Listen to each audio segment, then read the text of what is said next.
Reaction to the state of the league, the best 11 is announced, and we'll take a look at which team has the advantage when it comes to defenders in MLS Cup. All that next on The Daily.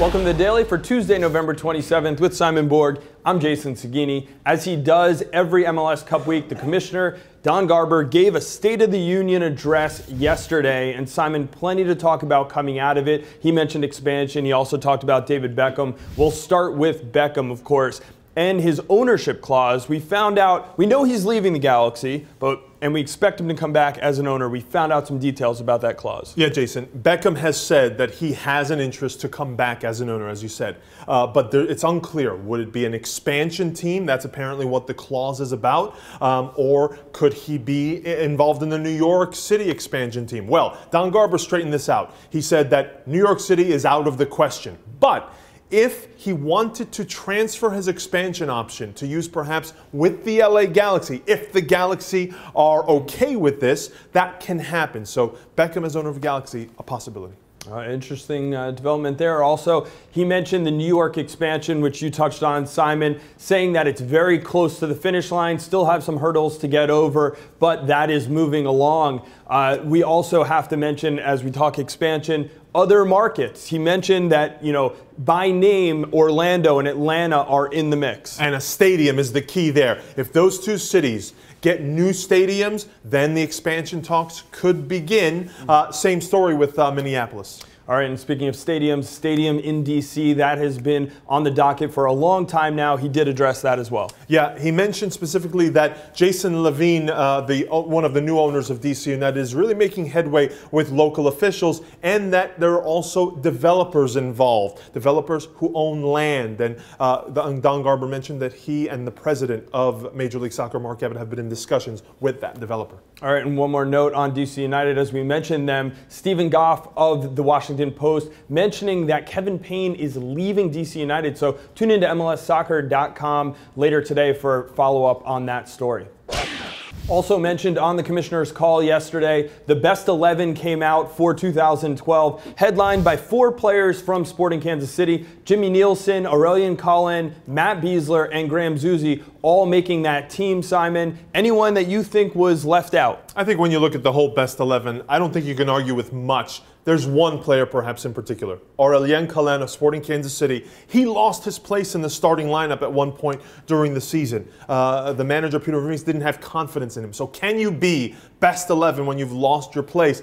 At the same time, he was excellent in the games he did play. The question is that enough to lose your spot in this elite class? I feel like every time we get into best 11 talk and you talk about the defenders, it's always center backs. Yeah. When Todd Donovan made the best 11, it was almost like, wow, somebody from the outside could make it. There's a bias, clearly. Who are the guys out there who could have filled this spot if Collin didn't make it? Look, if we're talking center backs, I think Jay Demerit, Jeff Park, they enter the mix. Omar Gonzalez wasn't there the entire year, but you can argue when he joined the team, the LA Galaxy, he made an impact. Then we're looking outside backs. We kind of don't talk much about the San Jose Earthquakes fullbacks anymore.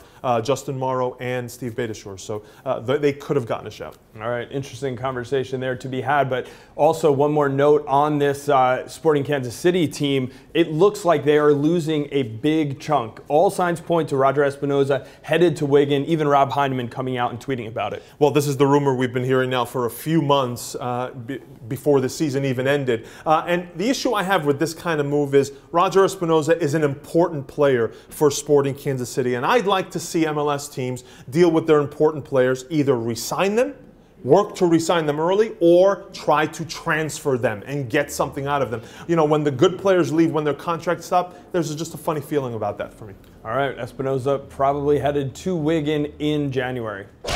As we continue on the road to MLS Cup on Saturday, we're taking a look today at defenders. They looked at goalkeepers yesterday, Simon. When you look at the defenders for these teams, there's plenty of stories going on, including AJ De La Garza's injury for LA. Tommy Myers stepped in, played nicely.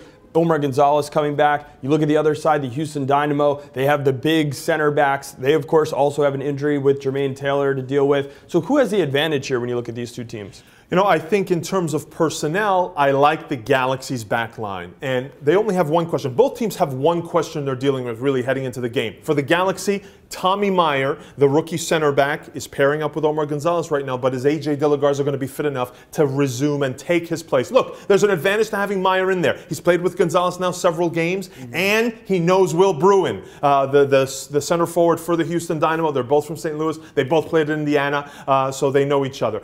For the Houston Dynamo, their big question is whether Jermaine Taylor or Andre Haino occupies that center back position. You figure Boswell's going to be there. Sarkoda, you figure, is going to be at right back, and at left back it's Corey Ash. But I like the Galaxy's pieces better. I think Houston's could be vulnerable, especially with the movements of Donovan and Keane up top. Yeah, I think the one thing you talked about there that stands out to me is Tommy Meyer has to start for the LA Galaxy. And it's not only because A.J. De La Garza is coming back from match fitness, it's the size.